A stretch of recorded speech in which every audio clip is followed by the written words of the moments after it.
लड़कों में कितना यूनिट ब्लड होता है? लिखाए थे ना, 14 से 17 यूनिट। 14 से 17 यूनिट। लड़कियों में 10 से 14 यूनिट। लिखिए कि नहीं? लिख लो फिर से। यानी आरबीसी हो गया है कंप्लीट, है ना। आरबीसी का लगभग एनीमिया होता है। लाल रक्त कणिका अगर कम हो जाए तो क्या होता है? एनीमिया होता है। लिखवाए थे। नेक्स्ट लिखो डब्ल्यूबीसी। नहीं, सीधा डब्ल्यूबीसी टॉपिक का नाम। डब्ल्यूबीसी व्हाइट ब्लड कॉर्प्यूसल्स, श्वेत रक्त कणिकाएं। श्वेत रक्त कणिकाएं।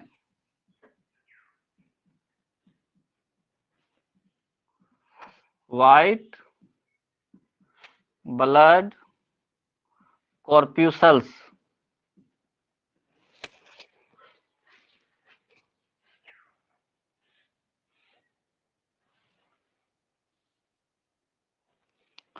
हो गया। इसी व्हाइट ब्लड कॉर्प्यूसल्स को ही डॉक्टर लोग बोलते हैं ल्यूकोलाइट्स। क्या बोलते हैं? ल्यूकोलाइट। LEUCOLEUCOCYTES।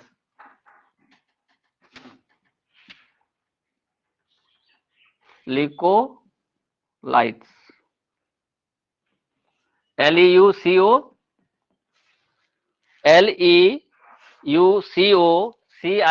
ल्यूकोसाइट्स बोलते हैं इसको। Leucocytes. LEUCOCI LEUCOCYTES। LEUCOCYTES leucocytes. WBC का दूसरा नाम क्या है? ल्यूकोसाइट्स।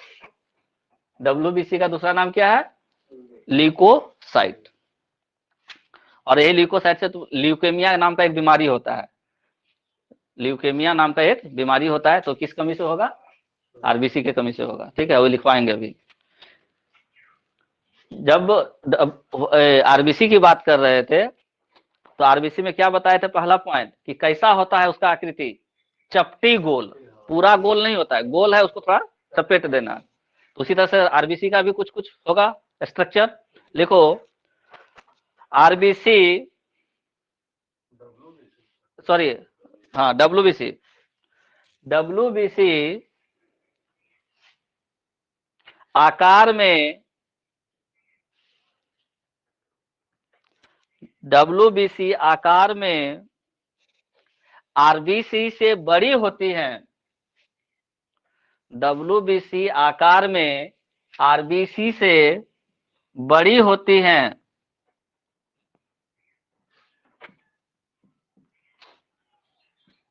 ऐसे नीचे लिखो size WBC greater than RBC.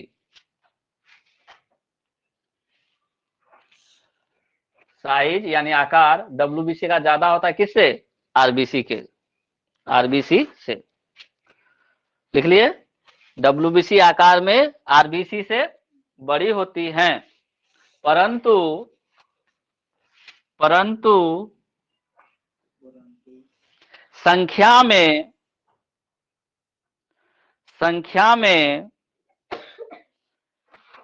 WBC संख्या में डब्ल्यूबीसी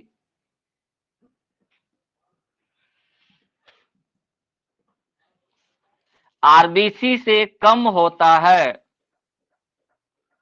परंतु संख्या में डब्ल्यूबीसी आरबीसी से कम होता है।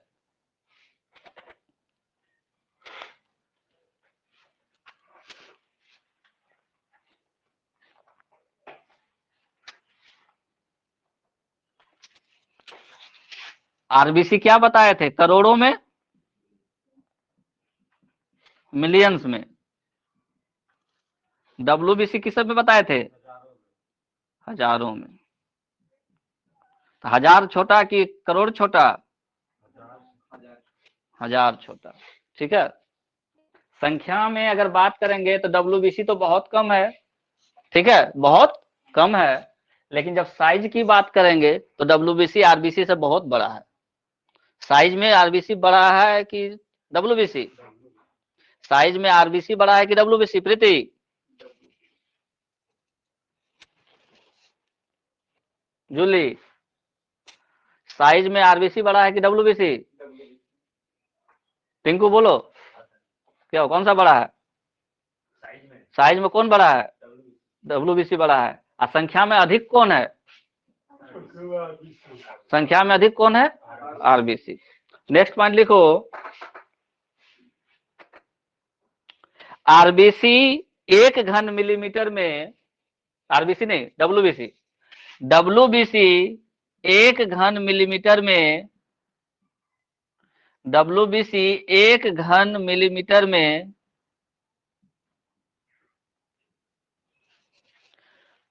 5 से 10,000 होती हैं। कितना? 5 से 10,000 होती हैं।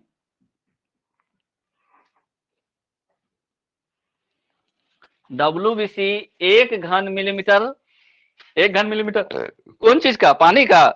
नहीं, रक्त का। 1 घन मिलीमीटर रक्त में। डब्ल्यूबीसी 1 घन मिलीमीटर रक्त में 5 से 10,000 होती हैं। तथा तथा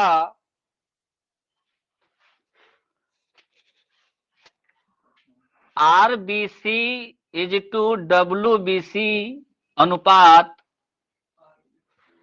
आरबीसी, इस बगल बैठो, इस बगल आके बैठो, कि हम इसी साइड ज्यादा खड़े रहते हैं।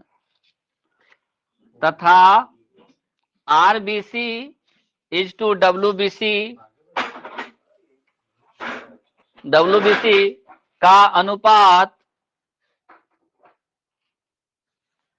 600:1 होता है। ऐसे बना के लिखना, आरबीसी 600 है तो डब्ल्यूबीसी 1 होगा। लिखा? आरबीसी डब्ल्यूबीसी का अनुपात 600:1, 600:1 होता है।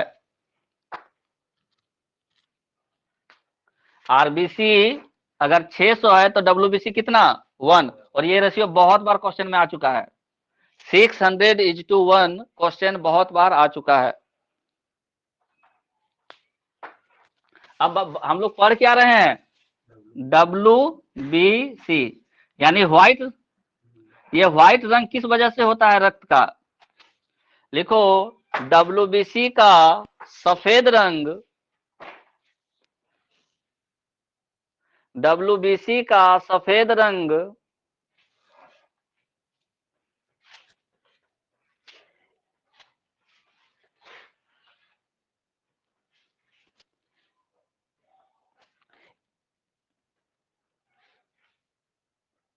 हीमोग्लोबिन नहीं होने के कारण, हीमोग्लोबिन नहीं होने के कारण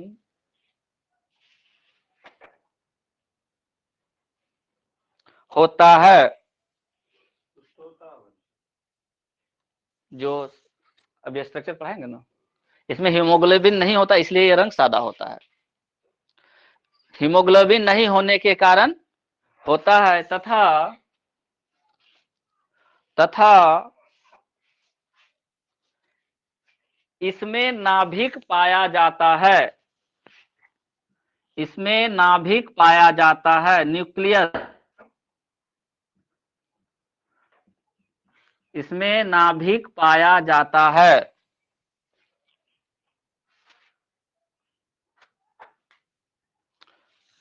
याद रखना हमेशा, आरबीसी में न्यूक्लियस नहीं होता है, आरबीसी में न्यूक्लियस नहीं होता है, लेकिन डब्ल्यूबीसी में न्यूक्लियस होता है। एक जगह करके लिख लो ये पॉइंट, आरबीसी में न्यूक्लियस नहीं होता है, डब्ल्यूबीसी में न्यूक्लियस होता है। याद रखना, आरबीसी में न्यूक्लियस, न्यूक्लियस का हिंदी क्या? नाभिक या केंद्र, नाभिक या केंद्रक, कुछ भी शब्द लिखा रहेगा।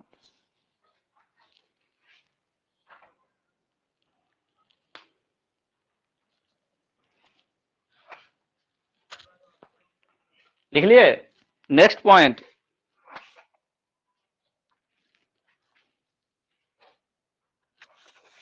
आरबीसी कहां बनता था?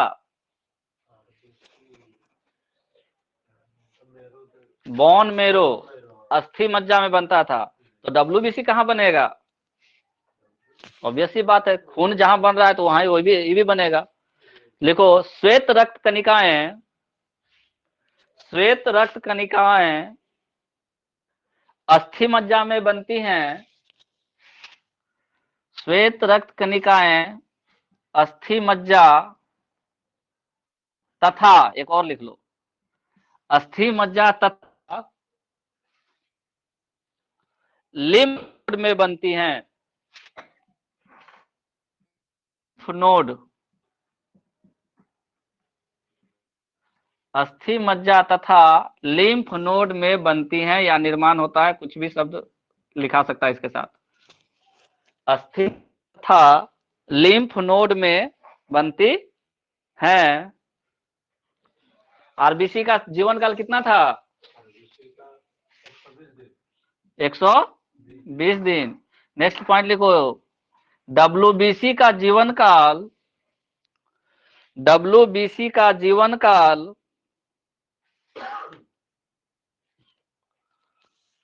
2 से 6 दिन होता है।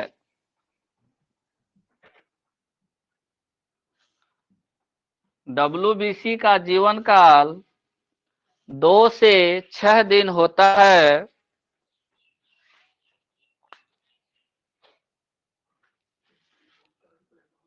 लिख लिए। डब्ल्यूबीसी में लिम्फोसाइट पाए जाते हैं। डब्ल्यू में लिम्फोसाइट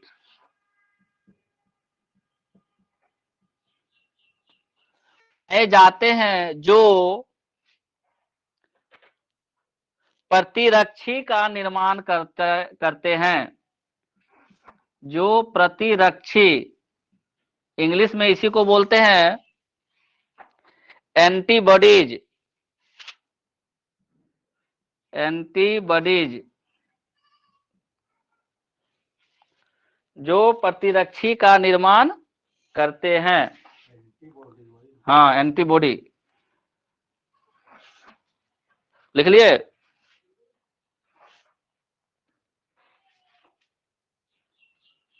अब प्रतिरक्षी का क्या काम है, नेक्स्ट पॉइंट लिखो। प्रतिरक्षी प्रतिरक्षी जीवाणुओं द्वारा उत्पन्न विष,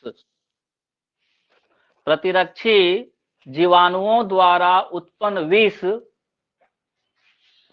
प्रतिरक्षी जीवाणुओं द्वारा उत्पन्न विष को निष्क्रिय करता है। जीवाणुओं द्वारा उत्पन्न विष को निष्क्रिय करता है तथा शरीर की रक्षा करता है।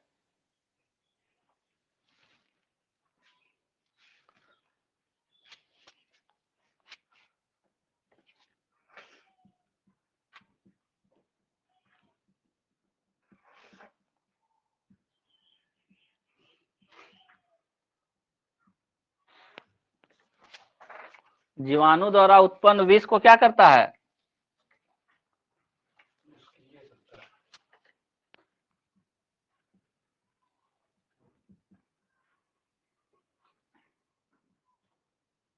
निष्क्रिय करता है। कौन? प्रतिरक्षी, एंटीबॉडीज। और ये एंटीबॉडीज किसका संबंध किसके साथ है? लिम्फोसाइट के साथ है। अब देखो, जीवाणु को इंग्लिश में क्या बोलते हैं? वायरस। जीवाणु को इंग्लिश में क्या बोलते हैं? जीवाणु को इंग्लिश में क्या बोलते हैं? और कोई हमको HIV का फुल फॉर्म बताएगा? ह्यूमन, हाँ जी प्रीति, HIV का फुल फॉर्म?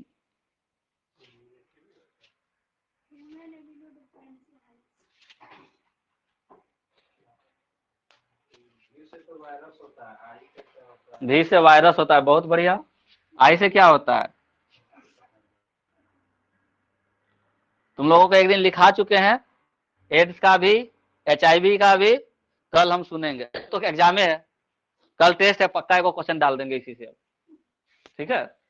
तुम लोग मत याद करो, कल टेस्ट ले रहे हैं हम, सीटेट वाला का, सीटेट वाला का खाली टेस्ट है कल। अब हम क्या बोले, वायरस का हिंदी क्या होता है? जीवाणु। और जीवाणु क्या कर रहा है? विष उत्पन्न कर रहा है शरीर में। जीवाणु क्या कर रहा है शरीर में? विष उत्पन्न कर रहा है। और इस विष को कौन निष्क्रिय करेगा? प्रतिरक्षी। इस विष को कौन निष्क्रिय करेगा? प्रतिरक्षी। प्रतिरक्षी का संबंध किसके साथ है? लिम्फोसाइट के साथ है। यानी अगर वायरस अगर हमारे शरीर में कोई भी चीज का आता है, हमारे शरीर में कोई भी वायरस आता है, ठीक है, तो वो किस शरीर के किस भाग को प्रभावित करेगा? हम अभी क्या बोले कि लिम्फोसाइट जो होता है वो प्रतिरक्षी का है।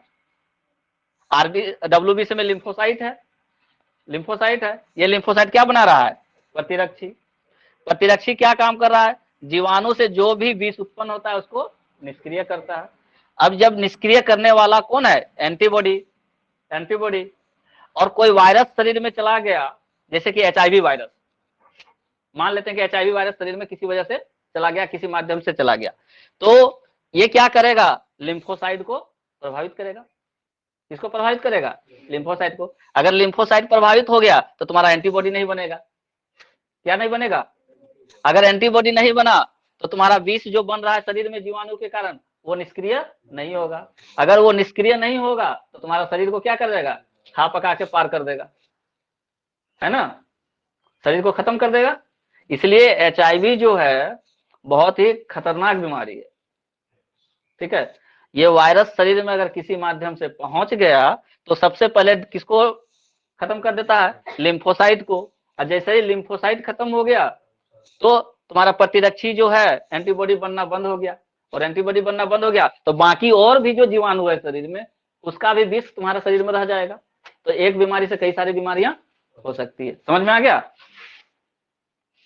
तो क्या लिखवा रहे थे? जीवाणु द्वारा निष्क्रिय करता है। तो अगर क्वेश्चन कभी भी आए, एड्स अगर किसी को हो गया है, उसका शरीर का कौन सा भाग प्रभावित होगा? क्या प्रभावित होगा? लिम्फोसाइट। नेक्स्ट पॉइंट,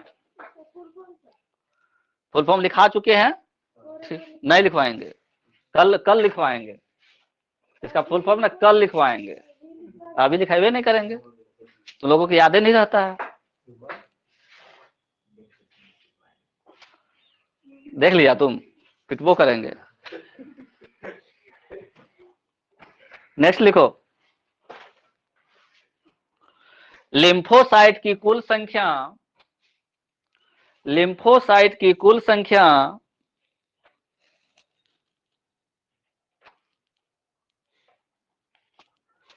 20 से 40% तक होती है। लिम्फोसाइट की कुल संख्या 20 से 40% तक होती है। किसका 20 से 40%? WBC का।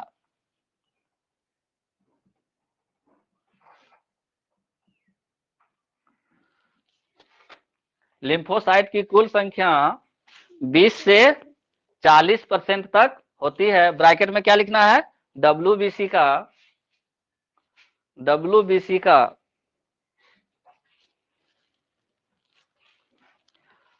अब अगर WBC कम हो जाए शरीर में तो बीमारी होगी, होगा कि नहीं होगा?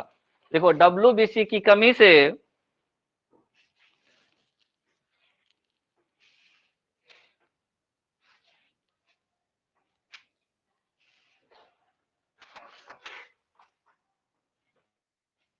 WBC की कमी से ल्यूकेमिया या ल्यूकीमिया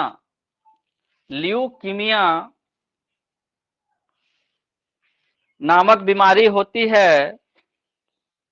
इंग्लिश में लिख दिया नाम, LEUKEMIA,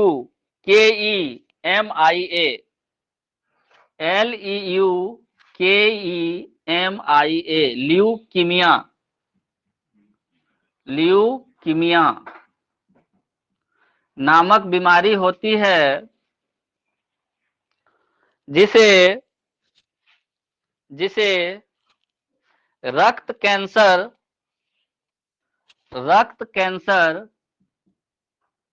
इसमें ब्लड कैंसर भी कहा जाता है। ब्लड चेंज करते रहता है वही रक्त कैंसर, हाँ, या ब्लड कैंसर इंग्लिश में कहा है ल्यूकेमिया।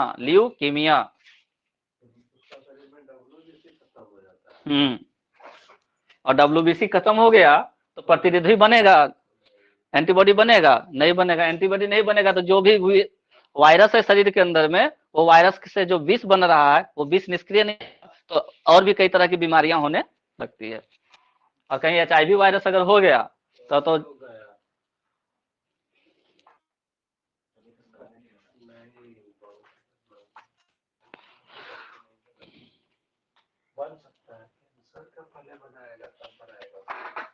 हो गया। लेकिन सब निकल गया जो शुरुआती लक्षण में पकड़ना पकड़ा जाने पर। एक दिन हम क्वेश्चन पूछे थे कि गूगल करना कि 1 यूनिट ब्लड में कितना मिलीलीटर ब्लड होता है, बताओ। 450 मतलब अंदाजे कुछ से कुछ। 1 यूनिट ब्लड में कितना, 1 यूनिट अगर ब्लड बोल रहे हैं तो उसमें कितना मिलीलीटर ब्लड होगा? 350 से 400 ml लिख लो कहीं पे। हाँ, थोड़ा सा ज्यादा बोल दिया ना। 1 यूनिट ब्लड अगर कहीं बोल रहा है तो 350 ml साधारणतः रहता है, कहीं कहीं 400 ml का पैकेट बनाता है, वैसे 350 का रहता है। या तो 350 का मिलेगा या फिर 400 ml का मिलेगा। यही इतना ही, 1 यूनिट। हाँ, 2 यूनिट लेगा ही नहीं डॉक्टर। बहुत कितनों ब्लड है तो कहेगा कि कल आके देना, लगातार में 2 यूनिट लेगा नहीं। शरीर पर असर पड़ता है ना जी। 1 यूनिट ब्लड कम समझ लो, 350 ml ज्यादा जरूरत है तो। और हम लोगों को जरूरत था 8 यूनिट ब्लड का। हम लोग 8 लोग गए थे देने के लिए कोलकाता में। एक मतलब एक फ्रेंड के पापा थे। हाँ, ब्लड देना चाहिए। तुम जितना ब्लड डोनेट करोगे उतना तुम्हारा ब्लड प्यूरिफाई होगा। कुछ नहीं, हर 6 से 8 महीना के बाद स्वस्थ हैं, अगर आप स्वस्थ हैं तो हर 6 से 8 महीना बाद ब्लड डोनेट करना चाहिए। उससे आपके शरीर को फायदा मिलेगा। ब्लड डोनेट करना चाहिए। मेरे घर में दिया था, मतलब नानी थे, उसका मतलब शरीर कमजोर, कुछ नहीं होता है, शरीर कमजोर हो गया तो सही ढंग से नहीं लिया होगा। ज्यादा ले लिया मेरा। वही तो बोलेगा, हर चीज का नियम है, हर चीज का नियम है। मतलब कि इतना मजबूत थे ना, 3 आदमी का। तब अब हर चीज का नियम है, नियम के ऊपर जाकर के आप काम की तो हो गया। तो चल किया ना वैसा। 1 यूनिट ब्लड में कितने? 350 ml या कहीं कहीं 400 ml। ठीक है, तो हम लोगों का WBC खत्म हो गया, RBC खत्म हो गया। बेहोश किया था आपको लेते हो? नहीं, क्यों बोले बेहोश करेगा? आजकल तो इतना टेक्नोलॉजी आ गया कि तुमको कुछ पता नहीं चलेगा। तो बेहोश कर दिया। नहीं तो उस पुराना समय का बात होगा, हो सकता है उस समय कर दिया हो। कब, कितना दिन पहले? 5 साल पहले ना, कोई नहीं बेहोश करता है ब्लड लेने के लिए, तो गलत तरीका। बहुत देर हो गया था, अपने से चोट दी थी सब। तो वो कुछ निकाल लिया तो हो सकता है कुछ लोग मिसयूज किया होगा। बेहोश नहीं करता है। अरे सामने में ऐसे खड़ा होकर के तुम दे सकते हो, बैठ करके कुर्सी में लेटो तुरंत दे। बेहोश किया हम लोग, किसी को रहने नहीं दिया वो तो वो कुछ मिसयूज किया है। तो नेक्स्ट लिखो टॉपिक, प्लेटलेट्स।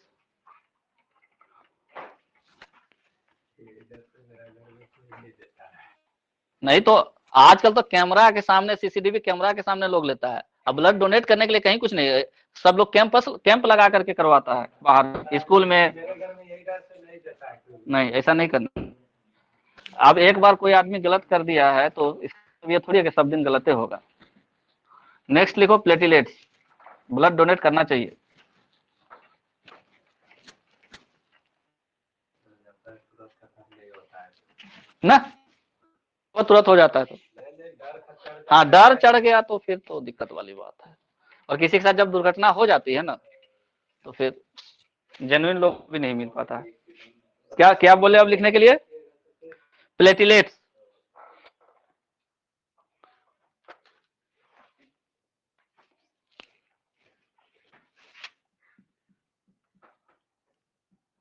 रुधिर प्लेटिलेट्स, इसका हिंदी कोई नाम नहीं लिखाएगा, प्लेटिलेट्स इसको पढ़ेंगे,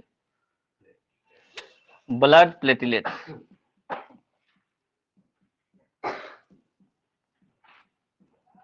ब्लड प्लेटिलेट्स,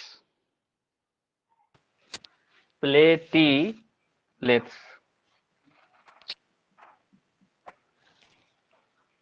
इसका एक और नाम है, दूसरा नाम इसका बहुत इंपॉर्टेंट है, थ्रोम्बोसाइट। थ्रोम्बोसाइट, थ्रोम्बोसाइट्स, ये नाम थ्रोम्बोसाइट्स। ब्लड प्लेटिलेट्स का दूसरा नाम क्या है? थ्रोम्बोसाइट्स। लिखो, पेन यहाँ ढेरी है, लो ना।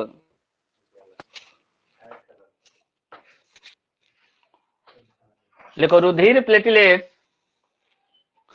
रुधिर प्लेटिलेट्स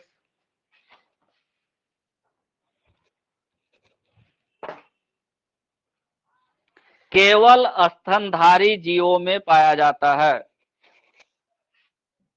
रुधिर प्लेटिलेट्स केवल स्तनधारी स्तनधारी जीवों में पाया जाता है। चमगादड़ को भी इसी में गिना जाता है ना?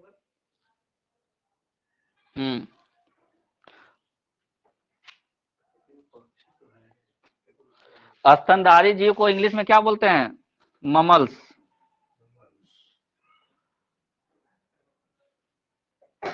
केवल स्तनधारी जीवों में पाया जाता है। नेक्स्ट लिखो, प्लेटिलेट्स का आकार, प्लेटिलेट्स का आकार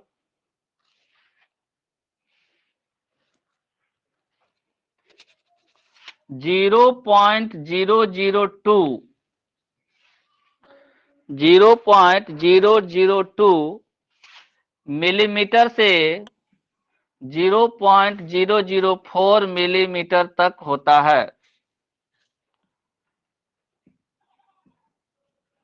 0.02 मिलीमीटर से 0.004 मिलीमीटर तक होता है तथा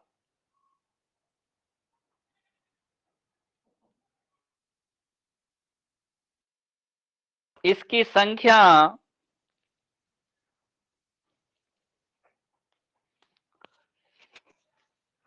1 घन मिलीमीटर रक्त में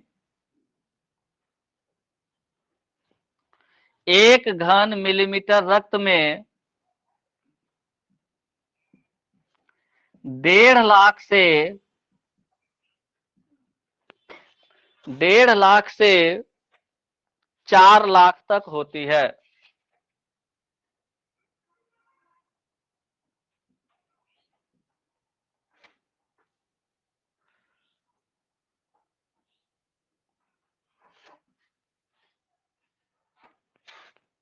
डेढ़ लाख से 4 लाख तक होती है।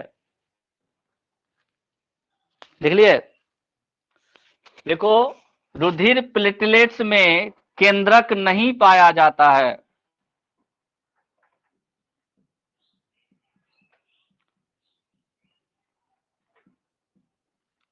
रुधिर प्लेटलेट्स में केंद्रक, यह क्वेश्चन बहुत बार आ चुका है। केंद्रक का क्वेश्चन हमेशा याद रखना, आता ही है, किसमें पाया जाता है किसमें नहीं पाया जाता है। केंद्रक नहीं पाया जाता है। आरबीसी में भी नहीं पाया जाता। हाँ, सिर्फ केंद्रक एक में पाया जाता है, वो है डब्ल्यूबीसी में।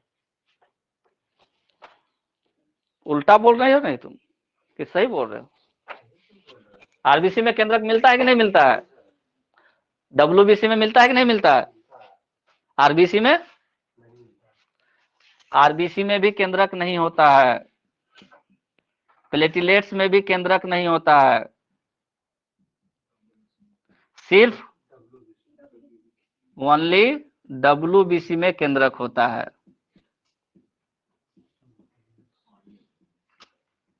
ओनली डब्ल्यूबीसी में केंद्रक होता है, दो में केंद्रक नहीं होता है। किसमें नहीं होता है? आरबीसी में और प्लेटिलेट्स में। डब्ल्यूबीसी में केंद्रक होता है, इसलिए ये क्वेश्चन बार बार आता है। एक जगह कर लो कहीं पे, आरबीसी में केंद्रक नहीं होता है, प्लेटिलेट्स में केंद्रक नहीं होता है, सिर्फ डब्ल्यूबीसी में केंद्रक होता है।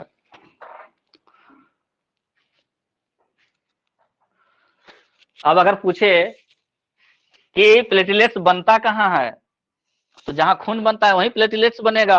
लिखो अगला पॉइंट, रुधिर प्लेटिलेट्स का निर्माण अस्थि मज्जा में होता है। रुधिर प्लेटिलेट्स का निर्माण अस्थि मज्जा में होता है।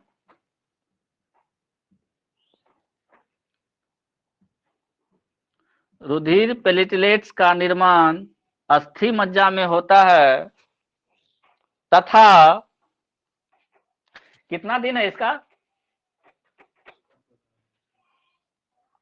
तथा इसका जीवन काल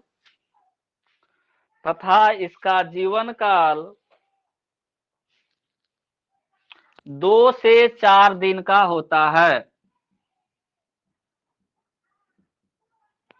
तथा इसका जीवन काल 2 से 4 दिन का होता है। डब्ल्यूबीसी का कितना था?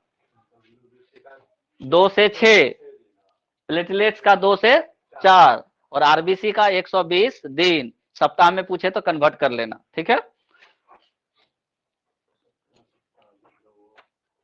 हो गया। अब बन गया क्या? प्लेटलेट्स। अब प्लेटलेट्स बना तो शरीर में कुछ तो कार्य करेगा। नेक्स्ट पॉइंट लिखो, प्लेटलेट्स का कार्य, प्लेटलेट्स का कार्य शरीर में कट जाने पर, शरीर में कट जाने पर रक्त बहाव को रोकना है, रक्त के बहाव को रोकना होता है। रक्त के बहाव को रोकना होता है ताकि शरीर में रक्त की मात्रा कम न हो, ताकि शरीर में रक्त की मात्रा कम न हो, ताकि शरीर में रक्त की मात्रा कम न हो।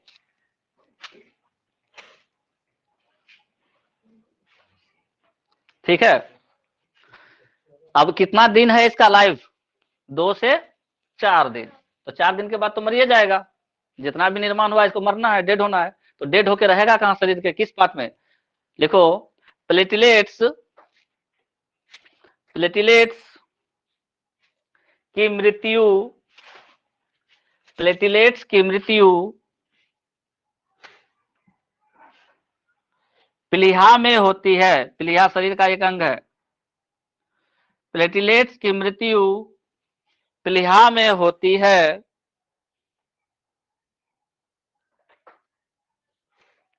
प्लेटलेट्स की मृत्यु प्लीहा में होती है।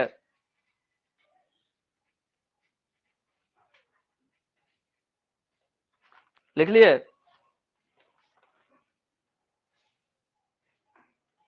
एक और पॉइंट लिख लेते हैं, डेंगी, जिसको हिंदी में सब लोग लिखता है डेंगू। और लिखो, डेंगू और चिकनगुनिया बीमारी है दोनों।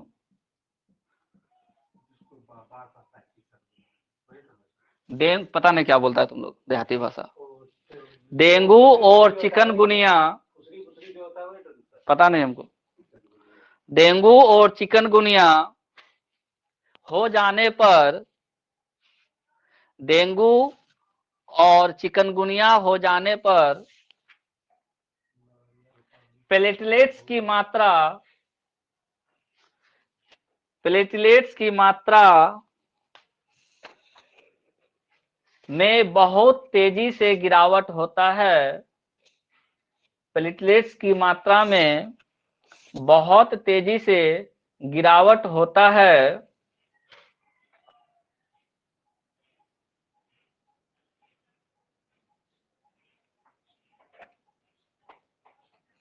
क्या उपाय है इसका? पपीता का एक हो गया। पपीता का क्या? पपीता खाने से जूस हुआ, या फिर पपीता खाइए कच्चा पपीता। अच्छा। और एक नारियल पानी होता है, इससे होता है। ये जो डेंगू होता है ना, एक मच्छर के काटने से होता है, और ये मच्छर हमेशा दिन में ही काटता है। ये मच्छर कब काटता है? दिन में। और काटा और उसका आधा एक घंटा के बाद तुमको लगेगा कि मेरा पूरा शरीर टूट गया, और इतना फीवर हो जाएगा कि लगेगा कि उठ नहीं पाएंगे, कमजोरी पूरा हो जाएगा। और प्लेटलेट्स इतना तेजी से घटता है, प्लेटलेट्स इतना तेजी से घटता है कि शरीर में कुछ ताकत ही नहीं बचता है। तुरंत दवाई इलाज अगर नहीं करवाए तो बहुत जल्दी वापस भी लेके चला जाता है। ठीक है, तो तुरंत इसका ट्रीटमेंट शुरू होना चाहिए। ऐसे आयुर्वेदिक में लोग बोलता है कि पपीता का पत्ता अगर खिलाएं तो प्लेटलेट्स मात्रा जो घट रहा होता है उसको कम करता है। पपीता का पत्ता का जूस बना देता है, कोई पीस करके खिला देता है, पपीता कच्चा खिला देता है, और भी बहुत सारा आजकल इलाज हो गया है। ठीक है, तो प्लेटलेट्स की मात्रा इसमें डेंगू में बहुत ज्यादा कम होने लगता है, बहुत तेजी से कम होने लगता है। ये नहीं कि आराम से कम हो, नहीं, अचानक से तुमको शरीर तोड़ने लगेगा, फीवर बहुत ज्यादा हो जाएगा।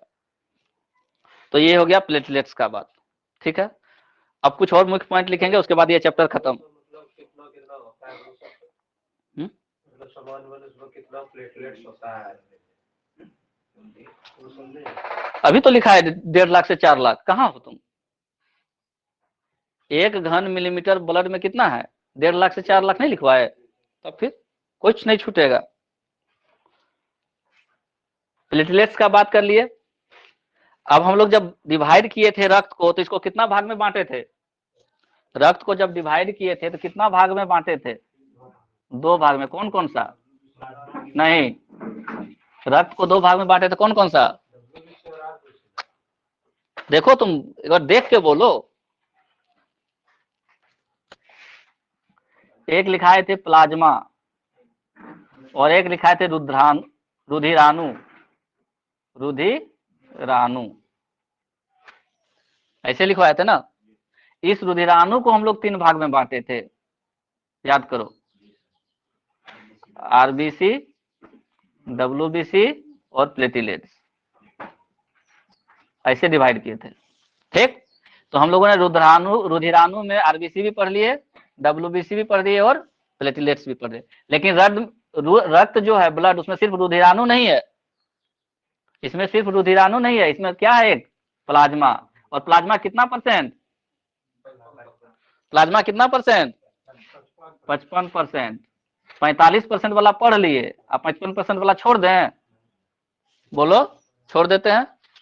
Next topic plasma. Next topic plasma.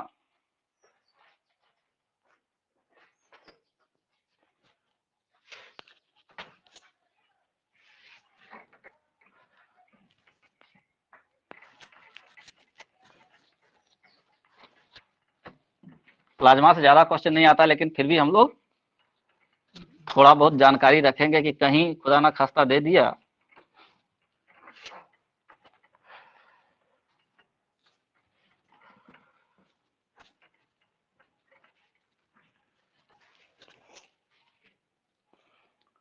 Plasma लिखो। प्लाज्मा को ऐसे 2 भाग में बांटो। प्लाज्मा को भी 2 भाग में बांटो।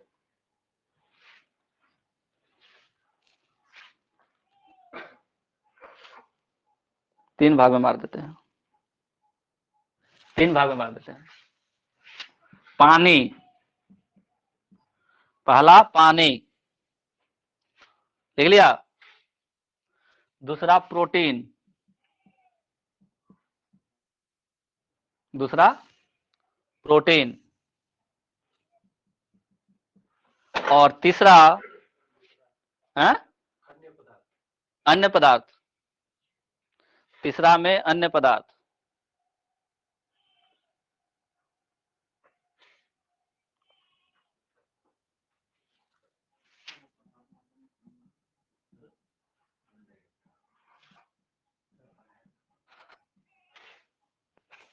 पानी, पानी को इंग्लिश में क्या लिखते हैं? ठीक, केमिकल फॉर्मूला H2O, प्रोटीन और अन्य पदार्थ।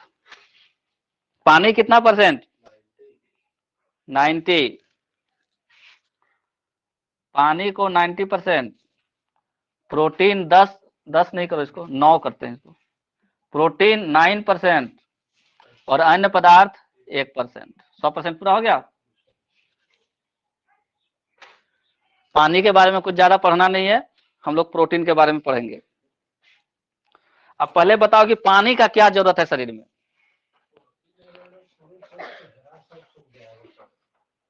पानी की शरीर में कमी हो जाए तो क्या हो सकता है? डिहाइड्रेशन।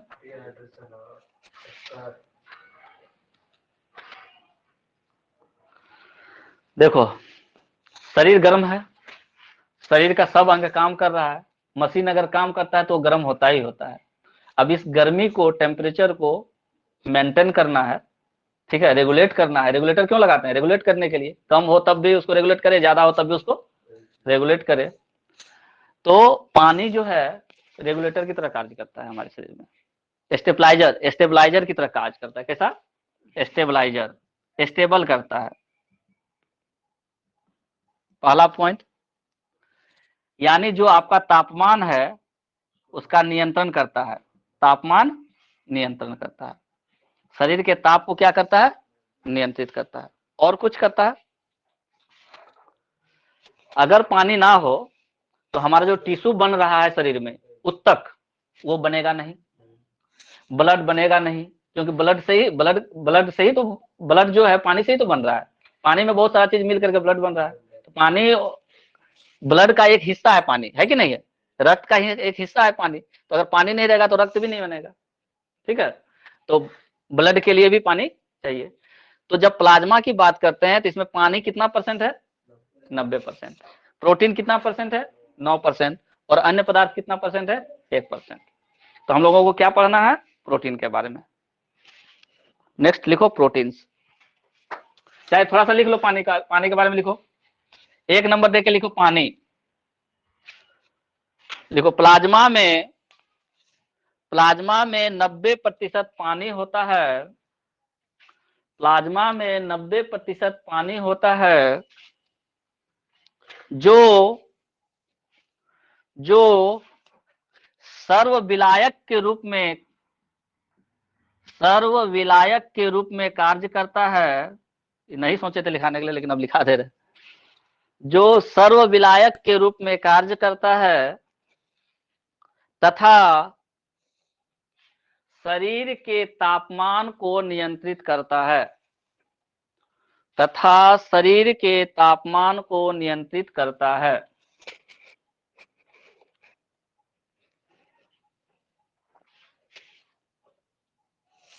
लिख लिए? देखो पानी उत्तक के, पानी उत्तक के विकास में भी महत्वपूर्ण,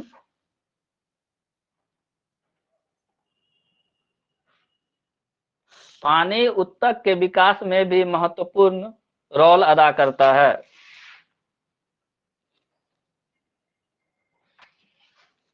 ठीक है, पानी के बारे में 1-2 पॉइंट काम कर दिए।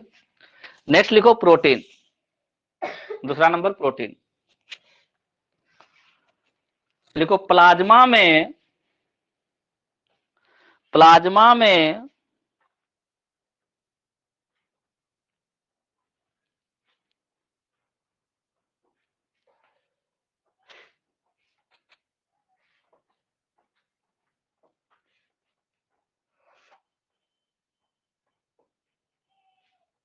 मुख्यतः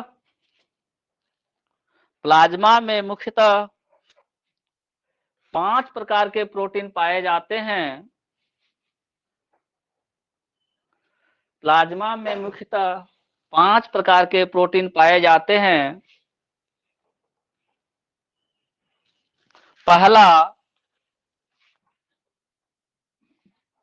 पहला थ्रोम्बिन। थ्रोम्बिन ये प्रोटीन का नाम है, थ्रोम्बिन प्रोटीन। इंग्लिश में THROMBIN, थ्रोम्बिन प्रोटीन। दूसरा प्रोथ्रोम्बिन।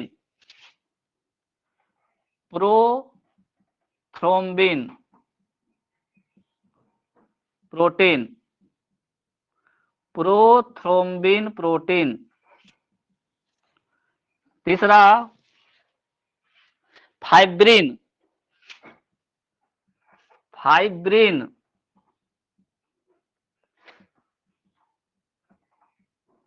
Fibrin protein. और चौथा fibrinogen. Fibrinogen protein.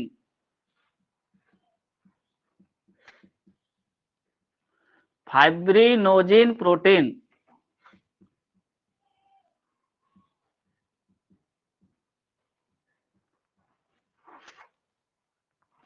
Fibrinogen protein. और पांचवा ग्लोबुलिन। Globulin globulin protein.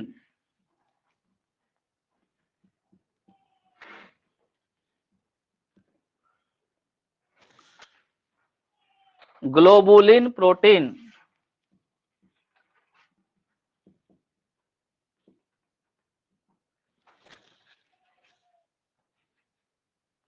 हो गया।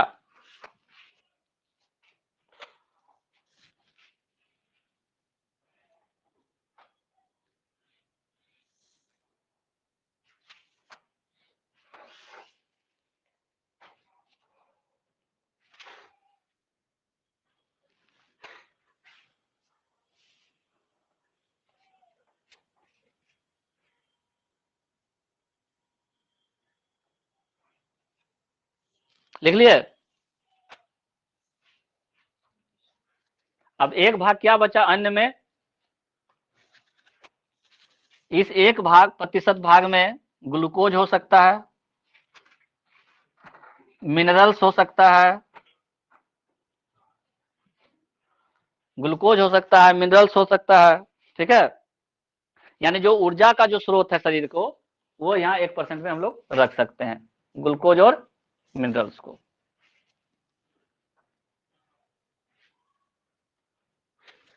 मिनरल्स जैसे कैल्शियम, पोटेशियम, ठीक है ना।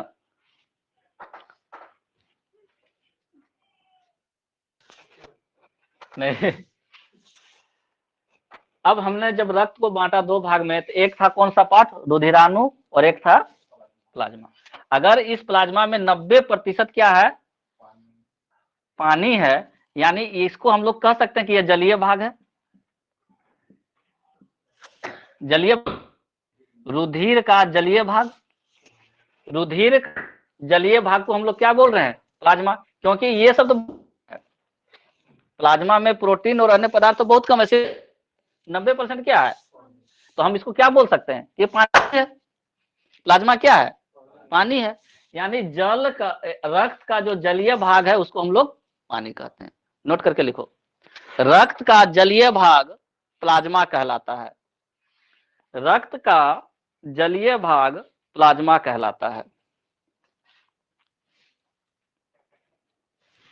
रक्त का जलीय भाग प्लाज्मा कहलाता है। रक्त,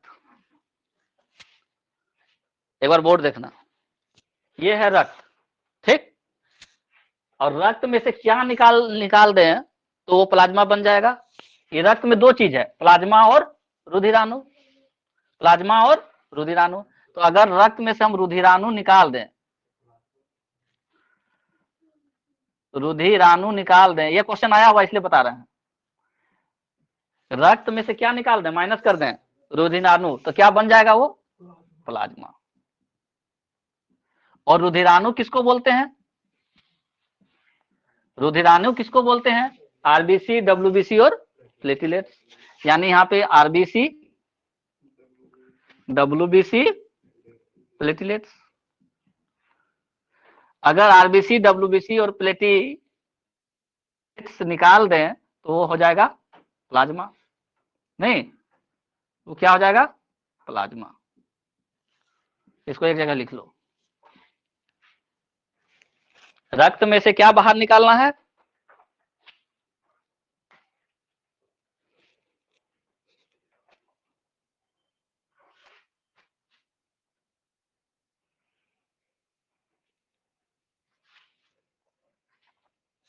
तो क्वेश्चन जब आया तो उसमें ये चीज नहीं लिखा हुआ था कि उसमें से डब्ल्यूबीसी और प्लेटलेट्स निकालना है। उसमें सिर्फ ये लिखा हुआ रहेगा कि अगर ब्लड से डब्ल्यूबीसी बाहर निकाल दे, नहीं डब्ल्यू नहीं, आरबीसी, अगर ब्लड से आरबीसी बाहर निकाल दे तो क्या बना, ब्लड से अगर आरबीसी बाहर निकाल दिए तो क्या बनेगा, तो उसको क्या बोलेंगे, प्लाज्मा ही बोलेंगे। उसको क्या बोलेंगे, प्लाज्मा ही बोलेंगे। ब्लड से अगर आरबीसी निकल गया तो उसको क्या बोलेंगे, प्लाज्मा बोलेंगे।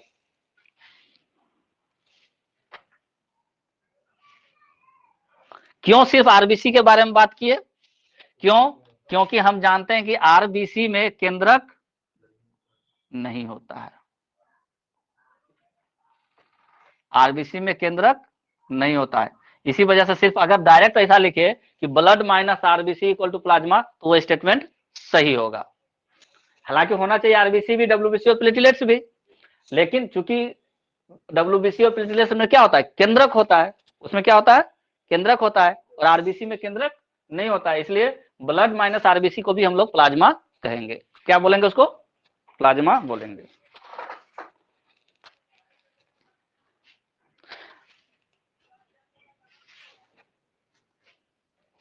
अब कभी कभी आरबीसी का कलर कैसा होता है, आरबीसी का कलर होता है लाल, लेकिन कभी कभी आरबीसी का कलर हो जाता है येलो। क्या हो गया, येलो। अगर आरबीसी का कलर येलो हो गया तो उसमें कुछ ना कुछ कमी होती है, तो किस चीज की कमी होती है, लिखो, नोट करके एक पॉइंट लिखना है। यदि आरबीसी का कलर हल्का पीला हो जाए, यदि आरबीसी का कलर हल्का पीला, लाइट येलो, यदि आरबीसी का कलर हल्का पीला हो जाए तो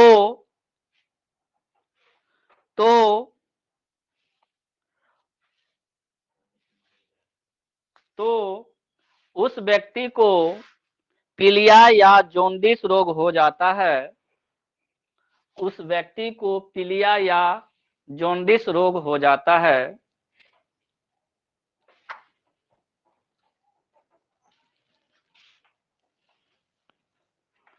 कौन सा रोग हो गया, जॉन्डिस या पीलिया, ठीक है। उसको सर्दी नहीं होगा, लेकिन आजकल तो ऐसा जॉन्डिस हो गया है कि सर्दी रहता है तब भी जॉन्डिस हो जाता है, और अब तो ऐसा बीमारी सब आ गया है कि माँ के पेटे में बच्चा को जॉन्डिस हो जा रहा है, माँ के पेट में ही जॉन्डिस हो जा रहा है। तो कैसा कलर हो गया आरबीसी का, लाइट येलो। क्यों हुआ लाइट येलो इसका कलर, लाइट येलो आरबीसी का कलर येलो क्यों हुआ, उसमें क्या कमी हो गई, तो आरबीसी में लिखो, नेक्स्ट उसी में लिखना, उसी पॉइंट उसी में लिखना है। आरबीसी में बिलीरुबिन की कमी से, बिलीरुबिन, BILLIRUBIN, बिलीरुबिन, आरबीसी में बिलीरुबिन की कमी से आरबीसी का रंग हल्का पीला होता है।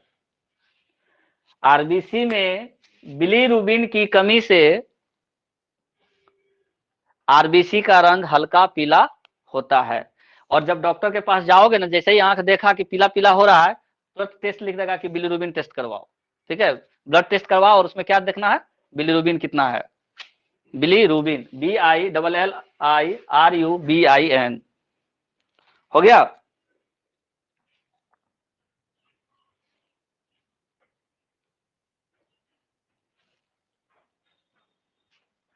लिख लिया? अच्छा, अगर किसी को जॉन्डिस हो गया तो वो जॉन्डिस जो होता है वो शरीर के किस भाग को प्रभावित करता है? जॉन्डिस या पीलिया रोग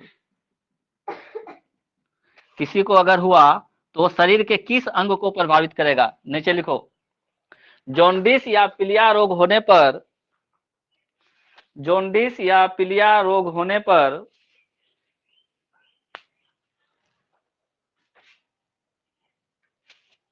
वह यकृत को प्रभावित करता है।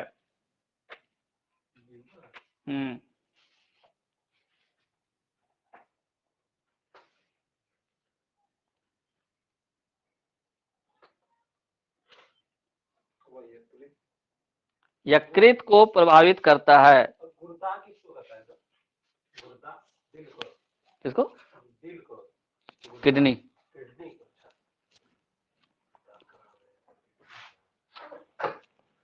अच्छा, वहां क्या लिखे थे? बिलीरुबिन के कमी या अधिकता लिखे थे? नहीं, कमी नहीं, अधिकता होगा, एक्सेस होगा।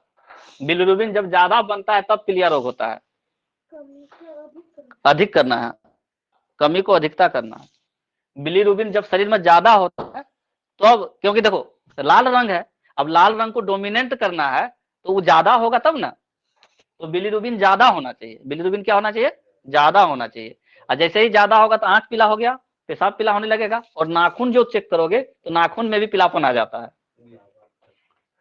आंख, पेशाब और नाखून, ये तीन चीज अगर पीलापन आ गया समझ लो जॉन्डिस है।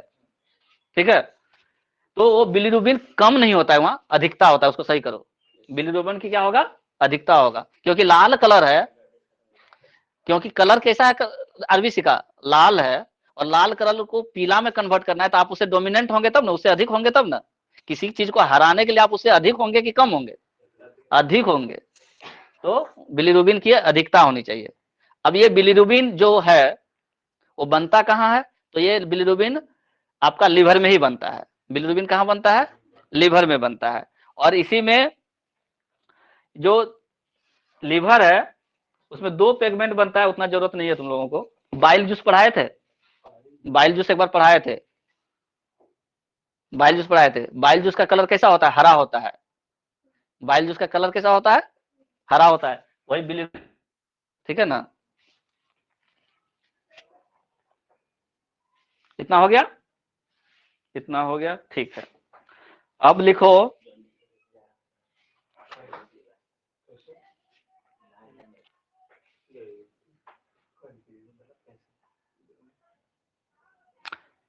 अभी हमने कहा कि प्लाज्मा जो है, प्लाज्मा के बारे में ऊपर में क्या लिखवा है कि ये जलीय भाग है। किसका? रुधिर का। प्लाज्मा रक्त का जलीय भाग है। कोई दिक्कत यहां से नहीं। जलीय भाग क्यों बोले? क्योंकि प्लाज्मा में तीन चीज है, पानी, प्रोटीन और अन्य पदार्थ। प्रोटीन और अन्य पदार्थ तो सिर्फ 10%, पानी है 90%, तो ज्यादातर हमको क्या दिखेगा इसमें? पानी ही दिखेगा। इतना तो कोई दिक्कत। अब इस प्लाज्मा का कार्य क्या है? प्लाज्मा करता क्या है? प्लाज्मा अगर है तो क्या करता है?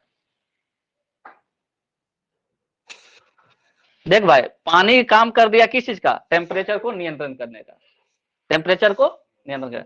अब प्रोटीन भी तो कुछ काम करेगा, तो नेक्स्ट टॉपिक लिखो, प्रोटीन। प्रोटीन, प्रोटीन में जो लिखे थे 5 प्रोटीन, इसका कार्य के कार्य, प्रोटीन के कार्य देखो। प्लाज्मा में मौजूद प्रोटीन, प्लाज्मा में मौजूद प्रोटीन में प्रतिरक्षी होते हैं। प्रतिरक्षी एंटीबॉडीज, मौजूद प्रोटीन, प्लाज्मा में मौजूद प्रोटीन में प्रतिरक्षी एंटीबॉडीज होते हैं, एंटीबॉडीज होते हैं जो रोगों तथा संक्रमणों से, जो रोगों तथा संक्रमणों से शरीर की रक्षा करते हैं,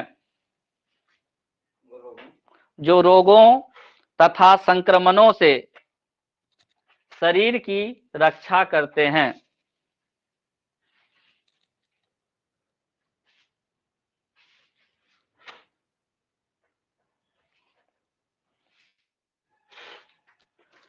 कितना प्रोटीन लिखवाए? थ्रोम्बिन, प्रोथ्रोम्बिन, फाइब्रिन, फाइब्रिनोजेन और ग्लोबुलिन। अब इन 5 में अगर कोई एक चुनना कहे कि इसमें सबसे मुख्य कौन है, तो फाइब्रिनोजिन प्रोटीन सबसे मुख्य है। नीचे लिखो, प्लाज्मा में मौजूद फाइब्रिनोजिन प्रोटीन, प्लाज्मा में मौजूद फाइब्रिनोजिन प्रोटीन मुख्य रूप से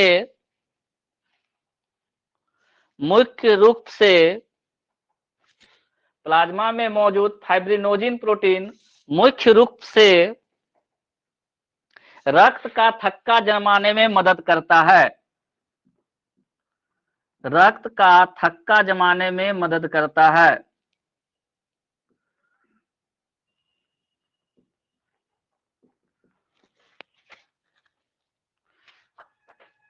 विटामिन में कौन सा विटामिन रक्त का थक्का जमाने के लिए मदद करता है? माथा में लगाएंगे, फेंक के मारे।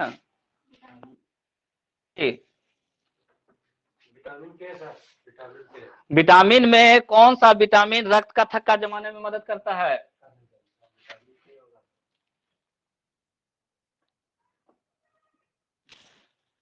भूल गए?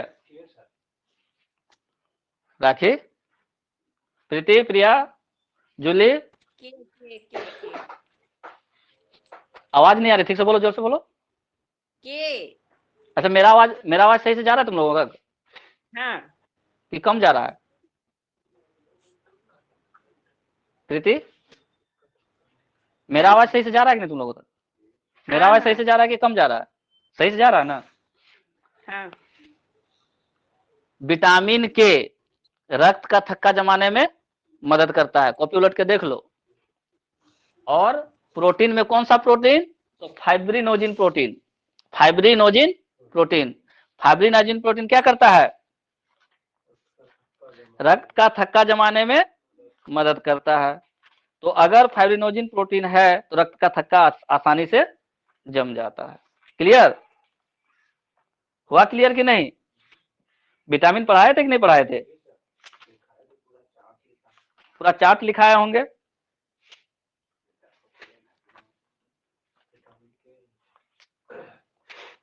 तो यहां से ये हो गया।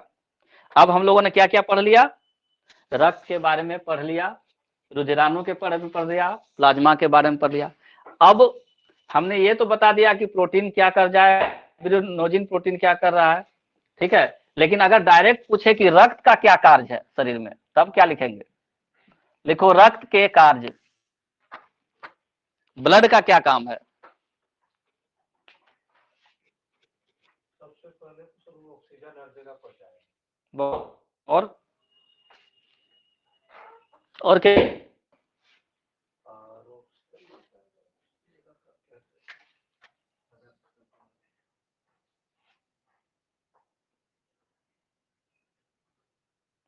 लिखो, रक्त ऑक्सीजन, कार्बन डाइऑक्साइड, रक्त ऑक्सीजन, कार्बन डाइऑक्साइड, पचा हुआ भोजन, उत्सर्जी पदार्थ तथा हार्मोन का संवहन करता है।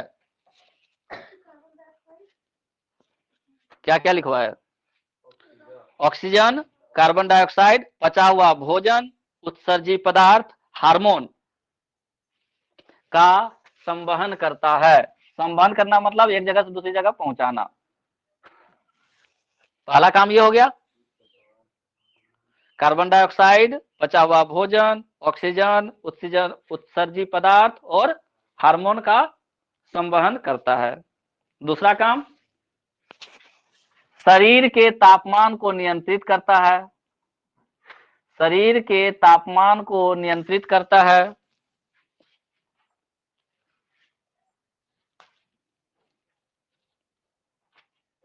शरीर के तापमान को नियंत्रित करता है। शरीर के तापमान को नियंत्रित करता है। तीसरा, शरीर के वातावरण को अस्थायी बनाए रखता है। शरीर के वातावरण को अस्थायी बनाए रखता है।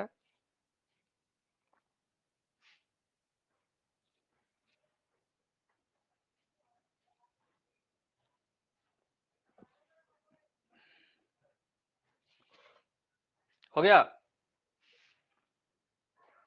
शरीर के वातावरण को अस्थायी बनाए रखता है। घावों के भरने में सहायता प्रदान करता है। घावों के भरने में सहायता प्रदान करता है।